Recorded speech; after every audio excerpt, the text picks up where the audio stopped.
தினம்தோறும் விளக்கேற்ற நல்ல எண்ணெய் இதயம் நல்லெண்ணெய். வெளிநாடுகளில் தமக்கோ அல்லது தமது குடும்பத்தினருக்கோ சட்டவிரோத சொத்துக்கள் இருப்பதாக கூறப்படும் குற்றச்சாட்டுகள் முற்றிலும் ஆதாரமற்றவை என்று திமுக மூத்த தலைவரும் முன்னாள் மத்திய அமைச்சருமான ராசா திட்டவட்டமாக மறுத்துள்ளார். சமீபத்தில் நடைபெற்ற பொதுக்கூட்டம் ஒன்றில் உரையாற்றிய ராசா இந்த விவகாரத்தில் விமர்சகர்களுக்கு பகிரங்க சவால் விடுத்துள்ளார்.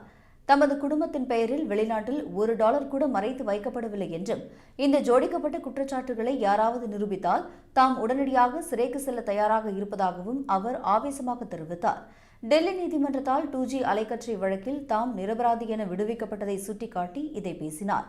மத்திய அரசின் அண்மைக்கால ஊரக மின்மயமாக்கல் திட்டங்களுக்கு பல ஆண்டுகளுக்கு முன்பே, அதாவது 1970-71 ஆண்டு காலகட்டத்திலேயே அன்றைய முதல்வர் கலைஞரின் ஆட்சியில் தமிழ்நாட்டில் 100 விழுக்காடு கிராமங்களுக்கு மின்சாரம் வழங்கப்பட்ட வரலாற்று சாதனையை அவர் நினைவு கூர்ந்தார்.